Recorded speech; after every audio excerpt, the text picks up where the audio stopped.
सादर जय सिया राम।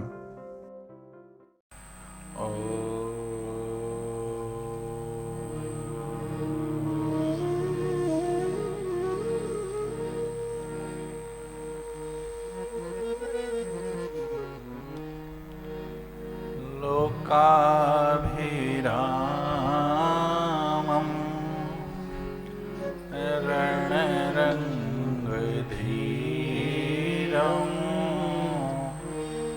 राजीवने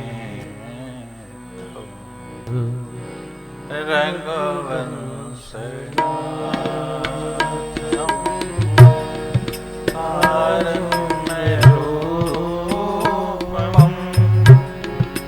करुणाकरन्तं श्रीरामचन्द्रं शरणं प्रपद्ये। श्रीरामचन्द्रं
आइए 2 मिनट भगवान नाम संकीर्तन, उसके बाद सत्र में प्रवेश करें।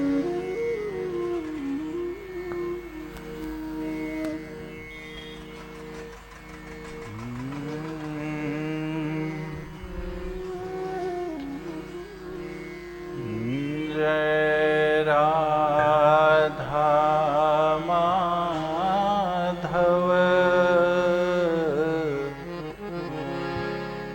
जय कुंज विहारी,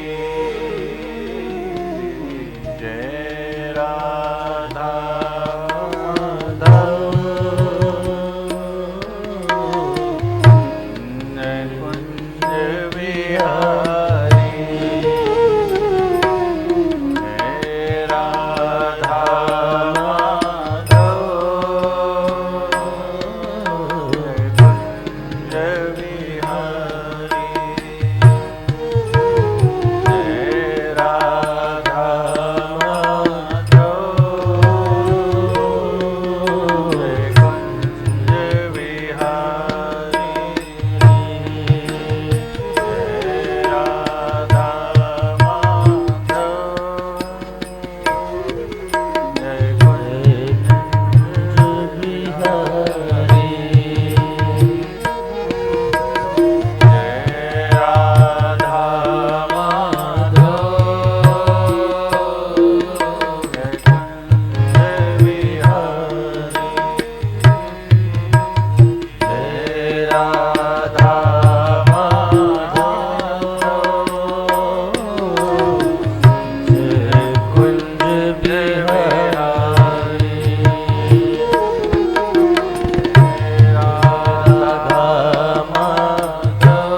जन रंजन यशोदनंदन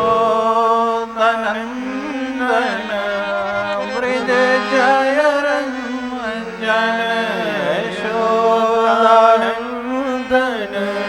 ब्रज जन रंजन जय गिरिवर धारी राधा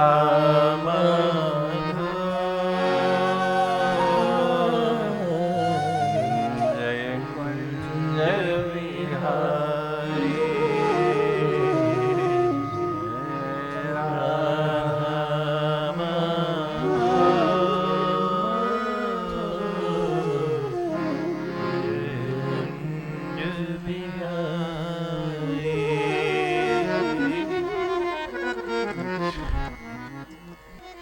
आज का सत्य प्रश्न से ही शुरू करते हैं। संतान, सबसे प्रथम तो कोई किसी का संतान है ही नहीं। हम सिर्फ शरीर के मां बाप होते हैं। ये एक प्रकृति के द्वारा, ये एक ऐसी व्यवस्था है जो हम अपने भोग शांति के लिए, अपने विकार के शांति के लिए, अपने भोग शांति के लिए हम संतान उत्पत्ति करते हैं। तो ईश्वर यंस जीवय विनाशी, यदि हम अपने संतान पर अनाधिकृत जो चेष्टा कर बैठे हैं कि ये मेरा है और ये मेरे अनुसार ही आचरण करेगा, इसमें संतान से ज्यादा कहीं ना कहीं मां पिताजी दोषी हैं। संतान आप के शरीर का माध्यम है सिर्फ, बस, और वो सब ले करके आया है। आप जब दुखी होते हैं, यदि आपने उसके अनुकूल व्यवहार किया, तब तो वो आपके साथ कुछ मित्रवत व्यवहार कर सकता है। अन्यथा यदि आप उसके प्रतिकूल व्यवहार लगातार करते रहेंगे तो कुछ दिन बाद वो भी आपसे दूर हो जाएगा। एक ये पक्ष हो गया, आध्यात्मिक पक्ष ये है कि और यही पक्ष सत्य भी है कि संतान शरीर भोग का एक, जब हम भोगी, हमारे चित्त में एक ऐसी व्यवस्था प्रकृति ने बनाई है, तब संतान उत्पत्ति होती है। लेकिन यदि हम अपने संतान के साथ मित्रवत व्यवहार नहीं करेंगे, अपने संतान के अनुरूप और अनुकूल आचरण नहीं करेंगे, तब कुछ दिन बाद वो हमारा विरोधी हो जाएगा। और इसे ही कहते हैं मोह। मोह क्या है? हमारे विचारों, हमारे मस्तिष्क में जो विचार हैं, हम उससे मैत्री कर बैठते हैं। कैसी मैत्री कर बैठते हैं? हम जिस प्रकार नदी के, यदि नदी विपरीत दिशा में बह रही हो, वायु विपरीत दिशा में बह रही हो, तो आप बहुत देर तक यदि विपरीत दिशा में तैरना शुरू करेंगे तो आपके साथ दुर्घटना हो सकती है। आप हो सकता है कुछ दूर तक तैर भी जाएं, लेकिन उसके बाद आपका पैर, हाथ या ऐसी कुछ बात हो जाएगी और क्या होगा, आप नीचे की ओर चले जाएंगे, रसातल नदी के या नीचे चले जाएंगे। ये क्या है? क्योंकि हम ये मान बैठे हैं कि ये जो हमारा शरीर है, ये जो हमारा संबंध है, ये हमारा शरीर है, जो सांसारिक शरीर है, हम इसमें सुख ढूंढते हैं। इसमें सुख ढूंढते क्यों हैं? इसमें सुख इसीलिए ढूंढते हैं क्योंकि ये जो हम मैत्री करते हैं अपने विचार से, ये हम जानते हैं कि आज यदि यौवन का, ये हमारा यौवन है, युवान है, तो ये बना रहेगा। जैसे जैसे शरीर, यदि वृद्धावस्था में जाती है, तब हम ये मान बैठते हैं कि चलो अब वृद्धावस्था बनी रहेगी, अब हमें मृत्यु नहीं होगी। हमें पल पल ये जो भय है ना, यही मोह है। ये मोह क्या है और ये पल पल भय क्या है? ये पल पल भय है कि हम प्रकृति की इच्छा या भगवान की इच्छा में खुश नहीं हैं। हम जो नहीं कर सकते, जिसके लिए हम सामर्थ्यवान नहीं हैं, हम उसकी चेष्टा करते हैं। हम प्रेम नहीं करते। जिस प्रकार ये पुष्प है, ये गुलाब का, ये पुष्प ओरिजिनल फूल है, जिसे कहते हैं वास्तविक फूल है, लेकिन इसमें वास्तविकता है इसलिए क्योंकि ये नित्य सुबह खिलेगा और शाम को मुरझा जाएगा। ये इसका सत्य है। उसी प्रकार ये जीवन है। लेकिन इसी के जैसा अभी एक प्लास्टिक का फूल ले आए, तो वो ऐसे का ऐसा रहेगा। वैसे ही है हमारा मन, हमारा मस्तिष्क। हम इस प्लास्टिक के फूल के तरीके से हम उससे संबंध बना लेते हैं। हम जड़ से व्यवहार बना लिए हैं। हम शव के साथ मित्रता कर बैठे हैं। हमारे कष्ट का कारण ही यही है। ये धन आएगा और ये जाना निश्चित है, ये भी निश्चित है। हम ये नहीं मानते कि आज हमारे पास मकान है, कल ये मकान भी जा सकता है। हम आज मकान में, महल में रह रहे हैं, कल भगवान की इच्छा होगी तो झोपड़ी में भी रहेंगे। हम ये मानते नहीं हैं, इसीलिए हम परेशान रहते हैं। और देखिए, ये हार जीत भय ये कुछ है नहीं। ये हमारे, ये जो अनाधिकृत जो ये विचार हमारे मस्तिष्क में आते हैं, जब ये जब रूप नहीं लेते हैं, जैसे हम कभी बुढ़े ना हो, ये क्या है? ये प्रकृति का शोषण ही तो है। हमारे पास ही सब हो, ये प्रकृति का शोषण ही तो है। और ये जब नहीं होता है, तब हमारे मस्तिष्क में चिंता होती है, भय होता है, ग्लानि होती है। और कारण क्या होता है कि हम विकार रहित हो जाते हैं। आज का युवान सबसे बड़ी समस्या यही है। हम ही परीक्षा में टॉप आएंगे, ये संभव नहीं। ये प्रकृति का दोहन है। और प्रकृति, देखिए, ईश्वर कुछ करता नहीं है और प्रकृति कभी छोड़ती नहीं है। ईश्वर सब, क्योंकि सब उसके हैं। जिमी बालक राख्यो महतारी। जिस प्रकार मां अपने संतान का वात्सल्य भाव से पोषण करती है, उसी प्रकार ईश्वर भी वात्सल्य भाव से अपने भक्त का पोषण करता है। तो मोह क्या है? अनाधिकृत चेष्टा। और ये दूर कैसे होगा? तो बाबा ने साफ साफ कहा है, मोह जनित संशय सब हरना। कहां से जाएगा? सब जाएगा। जब ये संशय कहां जाएगा? तो सत्संग रूपी इस समुद्र से ही जाएगा।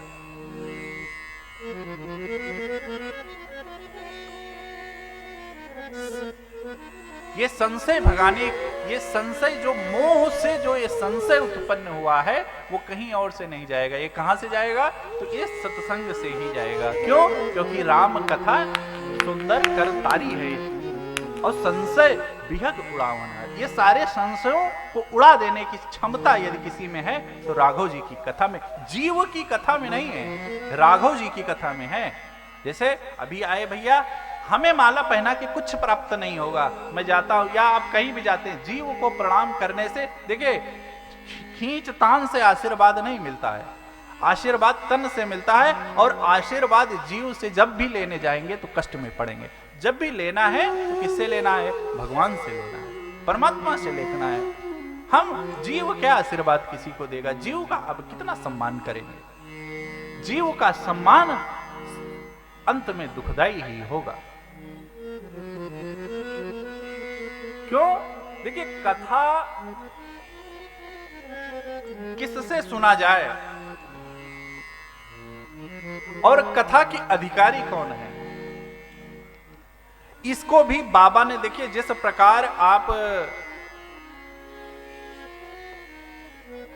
जिस प्रकार आप कोई चीज पढ़ने जाते हैं, जैसे डिक्शनरी आप पढ़ते हैं या डिक्शनरी या कोई पुस्तक, तो उसमें उसके पढ़ने की विधि निषेध भी लिखा रहता है, इसको कैसे पढ़ना है और इसको पढ़ने के लिए कैसे कैसे आपको आगे बढ़ना है, जिससे, क्योंकि जैसे इतनी मोटी पुस्तक एक साथ दे दी जाए तो आप कुछ समझ में नहीं आएगा, लेकिन जिस प्रकार सब बहुत कोई ऐसी वस्तु हो या ऐसा कोई धागा हो जो पूरा का पूरा उलझा हो, आपको दे दिया जाए, यदि आप उसमें झपट पड़ेंगे तो आप और उसको उलझा देंगे, लेकिन यदि उसके आप एक सिरे को पकड़ेंगे और दूसरे सिरे को धीरे धीरे धीरे धीरे उसकी एक गांठ खोलते चले जाएंगे तो धीरे धीरे वो सीधा हो जाएगा। वैसे ही है हमारा जीवन, हमारा चरित्र आज उलझा हुआ है। इसको सुलझाने के लिए क्या करना है? इसको सुलझाने के लिए सबसे किसी न किसी सतगुरु के हाथ में, और कैसे सतगुरु? सच्चे सतगुरु के हाथ में। क्यों? क्योंकि जीवन में सबसे चमत्कारी यदि कोई घटना है तो क्या? जिस दिन आपको सच्चा सतगुरु मिल जाए।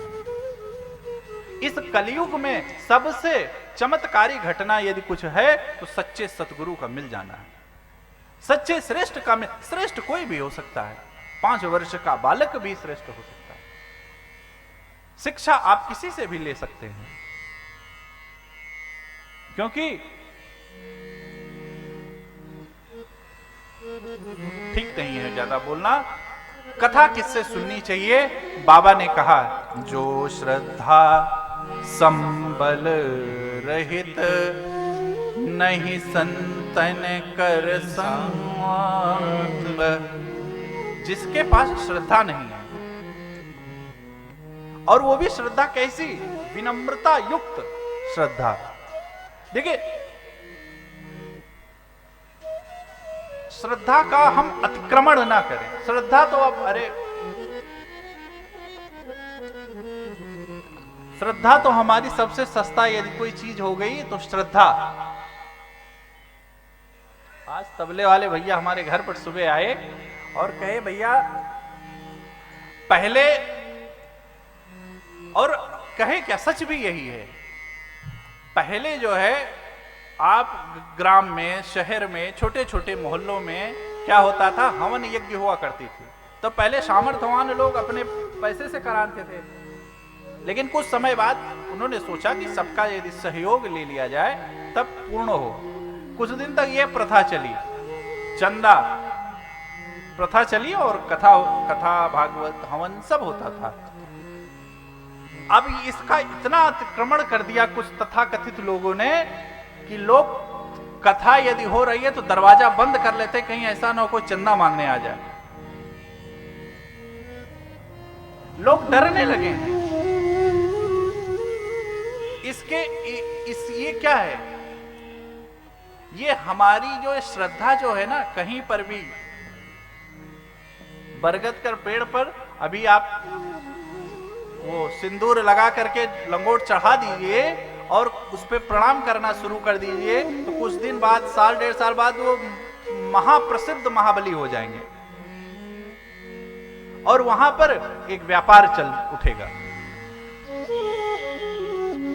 और ये व्यापार क्या कि ये इस व्यापारी, इस प्रकार के जो लोग हैं, ये किसी और को नुकसान नहीं दे रहे हैं, ये सिर्फ और सिर्फ हमारे धर्म को नुकसान दे रहे हैं, और वो किसी और के लिए नहीं है, वो सिर्फ आपको नुकसान देगा, हमको नुकसान देगा। हम अपनी श्रद्धा को विवेक युक्त होकर हर जगह मस्तक नवाएं।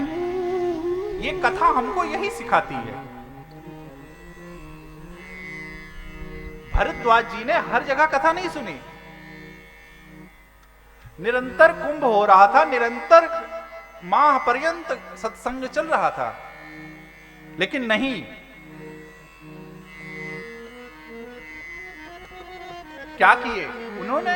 विवेक युक्त तरीके से जब जाने लगे किससे कथा सुननी चाहिए, अरे जाग बलिक मुनि परम विवेकी,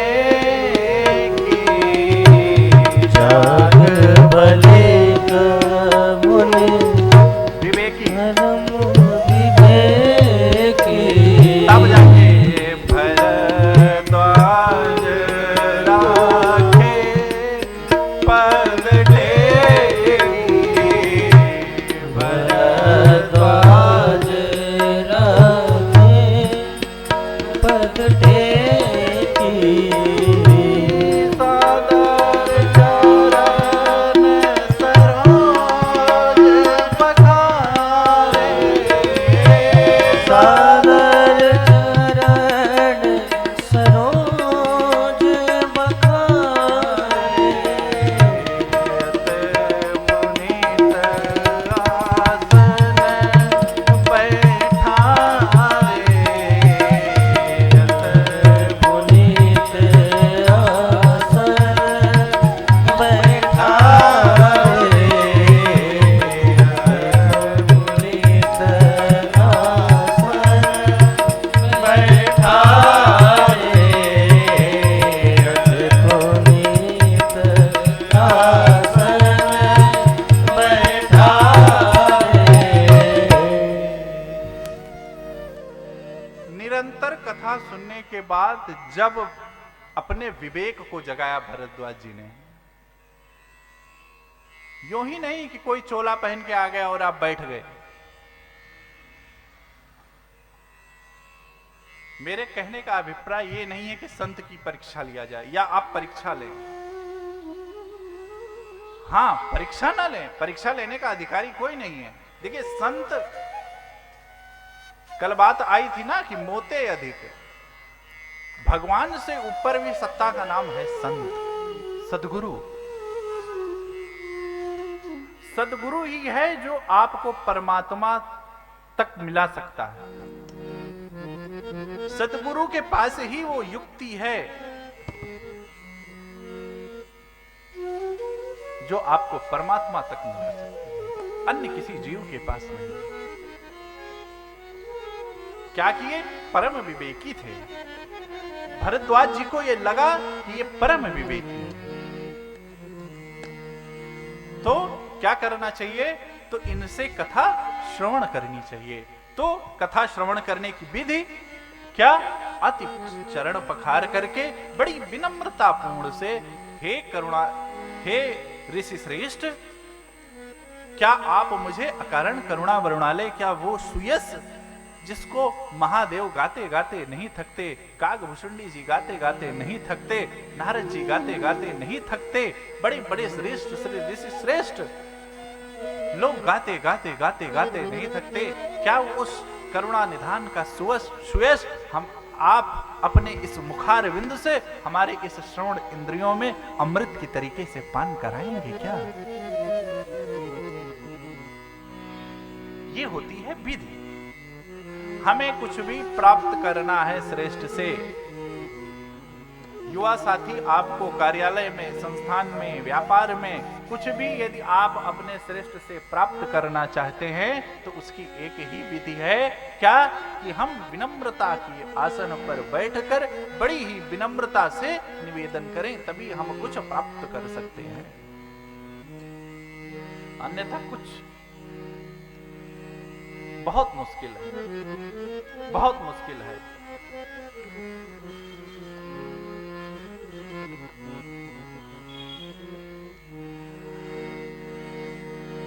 देखिए जिस प्रकार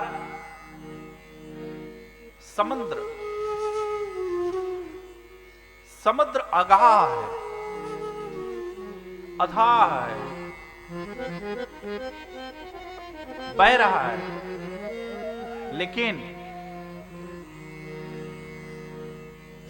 क्या आप उससे पात्र से एक लोटा जल उठाकर पी सकते हैं क्या? बताइए, संभव है? समुद्र का जल कोई भी जीव एक लोटा जल, गिलास या कुछ भी करके सीधे पी नहीं सकता। क्यों? क्योंकि खारा होता है। वैसे ही है सतगुरु। और ये समुद्र क्या है? तो ये वेद, ये शास्त्र, ये ग्रंथ, ये मानस, ये गीता, यही हम समुद्र है। यदि हम चाहें भी तो क्या हम इसमें से इसको हम गोता लगा करके डायरेक्ट चाहेंगे तो नहीं पी सकते। क्यों? आपने हरदम देखा होगा कि लोग कहते हैं कि भगवान हमने 1000 बार गीता पढ़ी, कोई कहता है हमने 100 बार रामायण पढ़ी, कोई कहता है हमने इतनी बार पढ़ी, लेकिन अभी भी हमें संशय नहीं गया है। आज भी हमें संशय, हमारा संशय बना हुआ है। और 1000 नहीं 10,000 बार भी पढ़ेंगे तभी भी कभी भी संशय नहीं जाएगा। संशय जाएगा कब? जब कोई श्रेष्ठ सद्गुरु आपके जीवन में आएगा तब। एक और वो कैसे? देखिए, वही समुद्र क्या करता है, उसी समुद्र से वाष्प बनकर जब बादल बनता है तो उसी बादल से जो बारिश होती है वही जल हम पान करते हैं। समुद्र से सीधा जल नहीं पा सकते, लेकिन वही समुद्र वाष्प बनकर बादल में बनता है, और बादल जब बरसता है, मेघ जब बरसता है, तो हम वही जल हमारे लिए अमृत सरीखे हो जाता है। ये मेघ क्या है? ये मेघ ही सतगुरु है। और वो जल वृष्टि जो हो रही है और जो वाष्प बन रहा है वो क्या है? वही परमात्म तत्व है, परमात्मा वही है, रवि है वो। जब रवि की किरणें पड़ती हैं तो वाष्प बनता है, और वाष्प बनकर वो बादल जल मेघ बरसाता है, और वही जल हमको तृप्त करता है। क्यों? क्योंकि मानस में बाबा ने कहा है ना, सुमति सुमति भूमि थल हृदय अगाधो, हृदय अगाधो, वेद पुराण उदित धन साधु, वेद पुराण उदित धन साधु, बरसहि राम सुजस बर बारी, बरसहि राम सुजस बर बारी, मधुर मनोहर मंगलकारी, मधुर मनोहर मंगलकारी, मनोहर मंगलकारी, मधुर मनोहर मंगलकारी।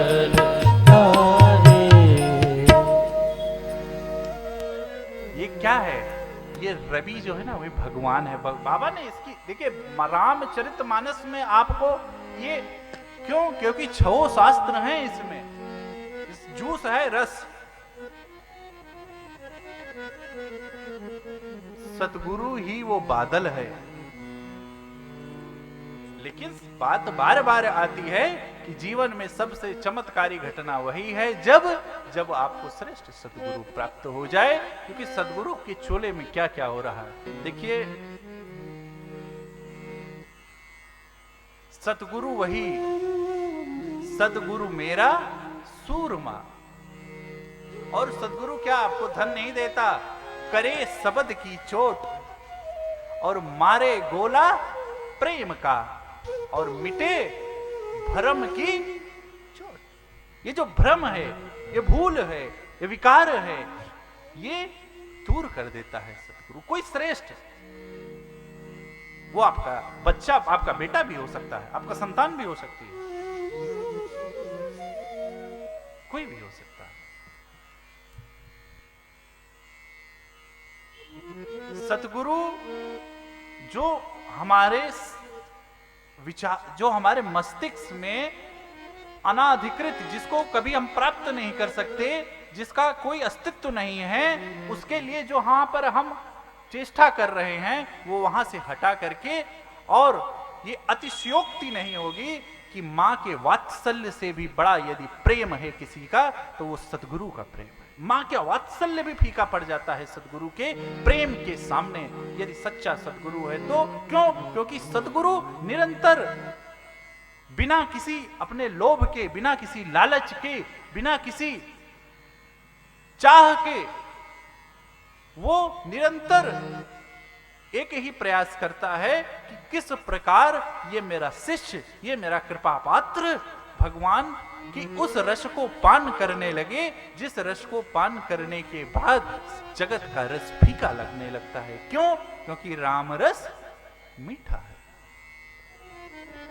ये रस जिसने पिया, फिर उसने पिया पिया का, जिसने जाना फिर सो जाने जई, और फिर जानने के बाद भी जानत तुम्हें, फिर कुछ रह नहीं जाता है, तुम्हें फिर हो जाइए।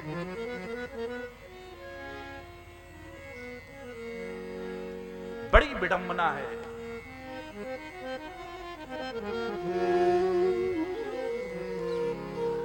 एक घटना अचानक चित्त में आ गई, वही चंदा के नाम से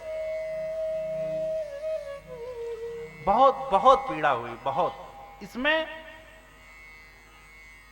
देखिए, मेरी चेष्टा यही है, भाव यही है, यही मेरे राघव से है। मेरे राघव, जिस भाव से आपने मुझको इस मार्ग पर भेजा है, हमारा भाव कभी परिवर्तित ना हो। हे करुणा के सागर, कुछ भी हो या ना हो, कोई सुने ना सुने, लेकिन मेरा भाव परिवर्तित ना हो। हम अपनी श्रद्धा को इतना विकार रहित कर लिए हैं कि हमारा मस्तक कहीं भी झुके जा रहा है। हम विचार ही नहीं कर रहे हैं, विचार शून्य हो गए हैं हम।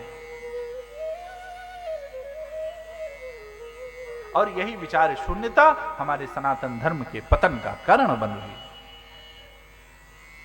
अरे ये तो ये खजाना है जिसको पाने के लिए सुखदेव जी महाराज ने देवताओं को भी वो कर दिया था कि तुम इसके अधिकारी नहीं, अनाधिकारी घोषित कर दिया था। क्यों? क्योंकि देवता अमृत लेकर आए थे कि सुखदेव जी महाराज ये अमृत पान आप कर लो और ये हमें ये कथा, भगवत कथा रूपी अमृत पिला दो। भगवान ने कहा, कथा, सुखदेव जी महाराज ने कहा कि कथा में ये लेना देना नहीं चलता है, ये कोई व्यापार नहीं है। देखिए, व्यापार और सेवा दो अलग वस्तु हैं। हम एक दूसरे से जब मिला देंगे तब कष्टकारी हो जाएगा। सेवा जरूरी है, और सेवा स्वाभाविक है, बिना किसी के योगदान के सेवा एक व्यक्ति नहीं कर सकता। लेकिन आप कहां सेवा दे रहे हैं? आपकी सेवा क्या सही स्थान पर जा रही है?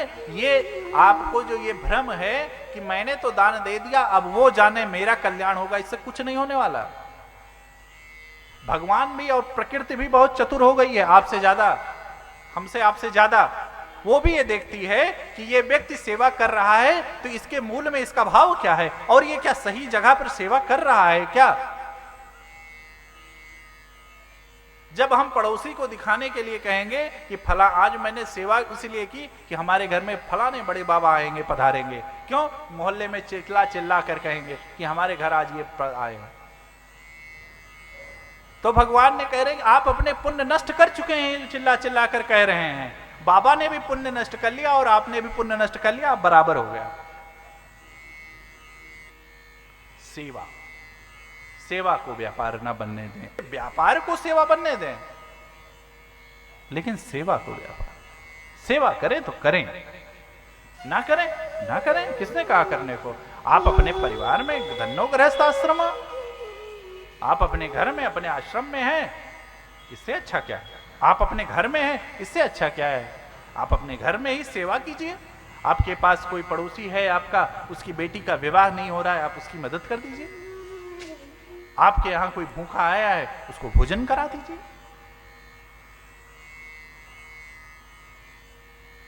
भाई क्यों?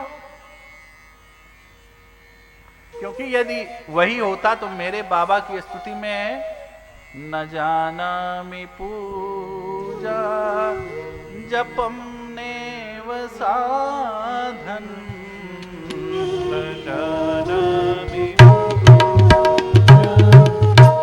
जपम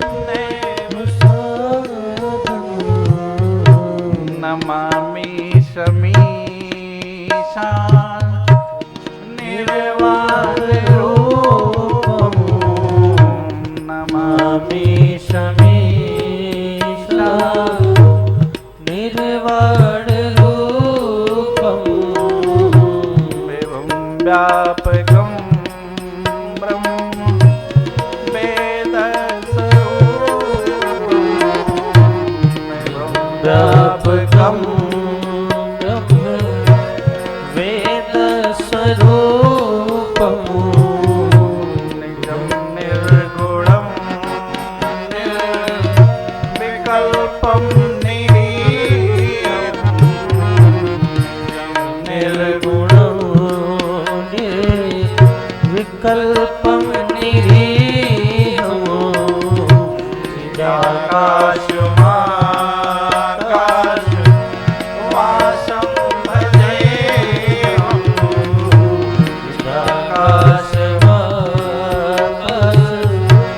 वासं भजेऽहम् निराकार ओंकार मूलं तुरीयम् निराकार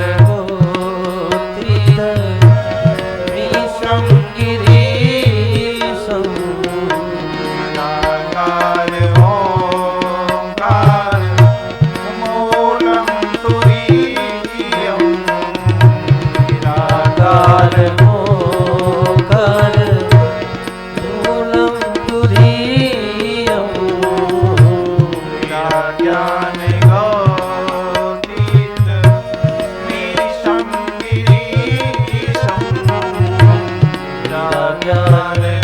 ज्ञानगोतीत मीशं गिरीशम् करालं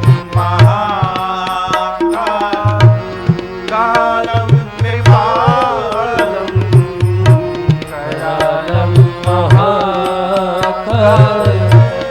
कालं कृपालम् नागार संसार पारं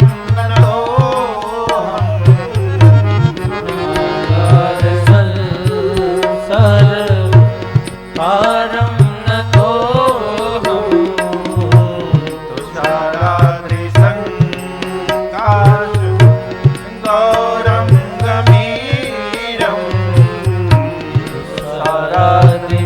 साराद्रिसङ्कस गौरं गभीरम् मनोकोटि प्रभाश्री शरीरम् मनोभूतिकोटि प्रभाश्री शरीरम्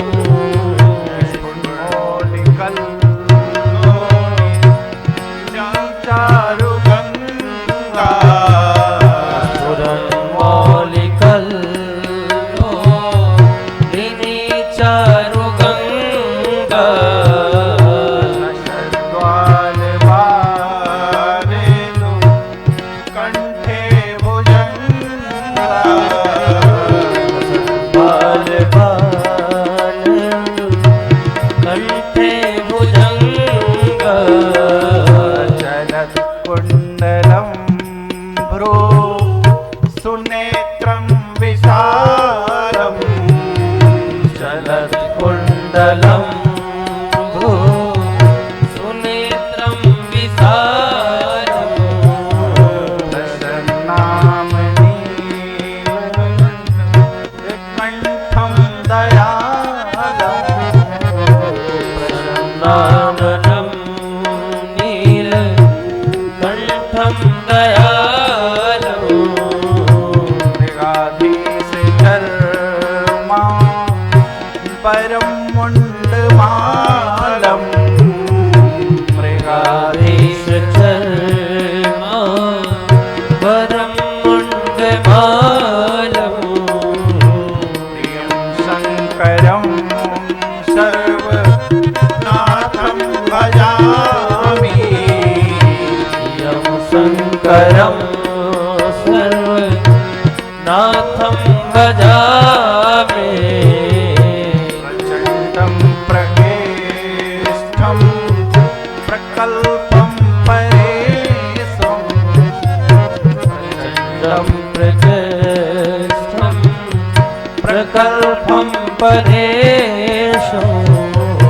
अखंडम अजम भानु कोटि प्रकाशम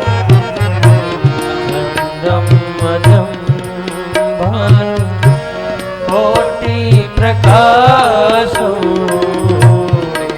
शूल निर्मोलम शूल पाणी शूल निर्मूलनं शूलपाणि भजेहं भवानी पतिं भावगम्यम् भजेहं भवानी पतिं भावगम्यम्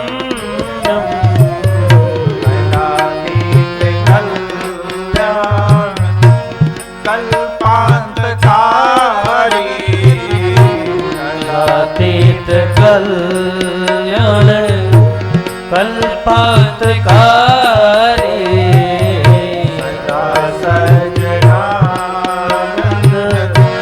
दाता पुरारी सदा सज्जनानंद दाता पुरारी चिदानंद संतो मोहपहारी आनंद संदोह मोहापहारी प्रसीद प्रभो मन्महारी प्रसीद प्रभो मन्मथारी न यावत् उमानाथ पादरविन्दम्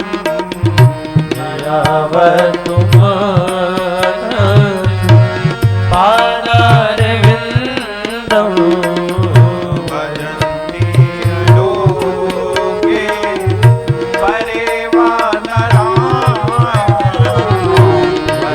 देह लोके परे वा नराणो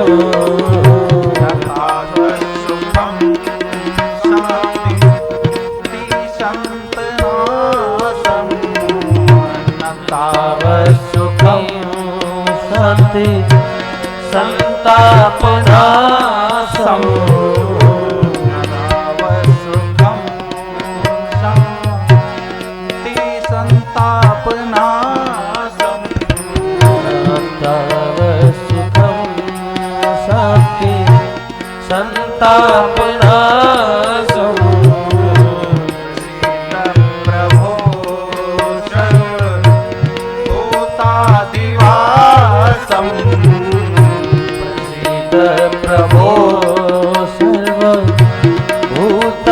सर्वभूतनिवासं जानामि पूजायुगं नैव पूजा न जानामि यो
इदं प्रोक्तं विप्रेण हरतोषे ये पठन्ति नरा भक्ता तेषां शम्भ प्रसीदते।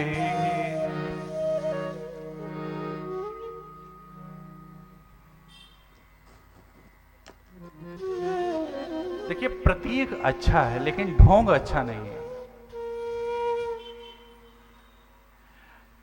प्रतीक अच्छा है भाई, बिना पूजा पाठ के कुछ होना भी नहीं है। जिस प्रकार कथा करने के लिए एक व्यासपीठ चाहिए, भैया का साथ चाहिए, अन्न चाहिए, आप लोगों का स्नेह चाहिए, सिस्टम चाहिए, ये सब पूरा अच्छा है क्योंकि इसके बिना कुछ हो नहीं सकता। ये प्रतीक है, ये पूजा है, लेकिन यही ढोंग बन जाए, कथा कुछ हो ही ना और इसी में ही उलझे रहे हम, ये ठीक नहीं है। ये हो लेकिन यही हो, ये ठीक नहीं है। देखिए, विवेक जीवन में अति आवश्यक है।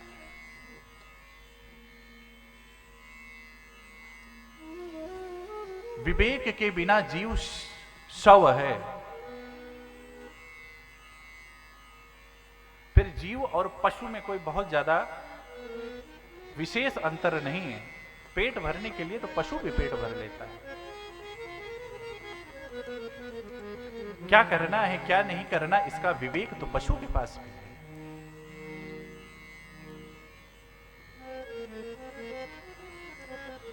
विवेक शून्यता ही तो है। संतान की बात शुरू हुई थी, विवेक शून्यता ही है कि हम अपने माँ बाप को बुजुर्ग अवस्था में कहां छोड़ाते हैं।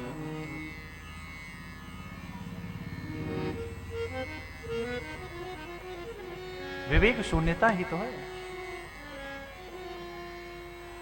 एक बुजुर्ग से किसी ने पूछा कि आपके बच्चे आपके साथ नहीं रहते, बुजुर्गों का सम्मान क्यों?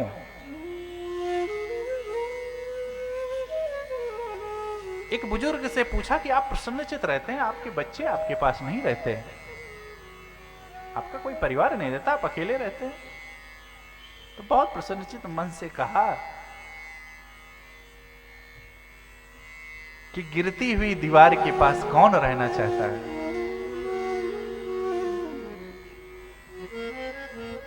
लेकिन जिस घर में बुजुर्ग नहीं मुस्कुराते, उस घर में प्रभु भी नहीं आते।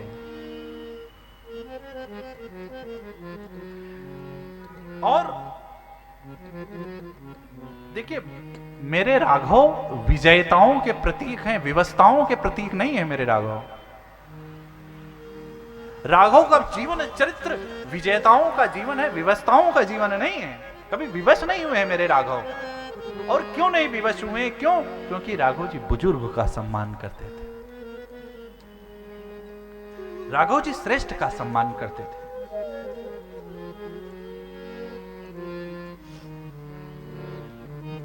और रावण अपने ही नाना की बात नहीं सुना।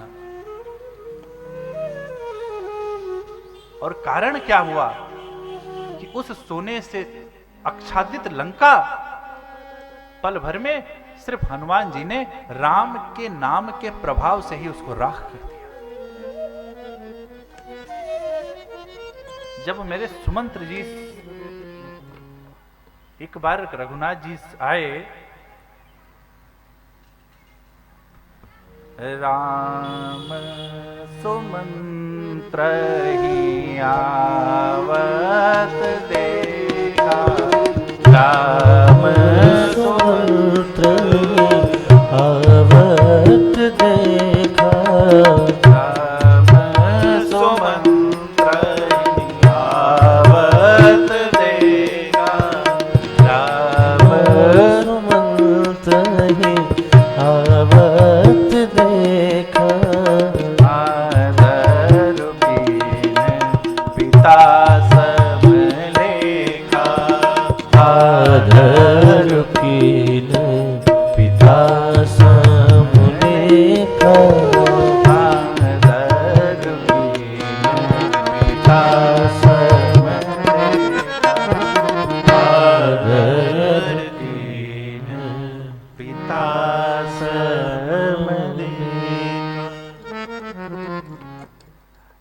सुमंत्र जी को राघव जी ने तात कर करे प्रणाम किया। अरे तात आओ पधारो।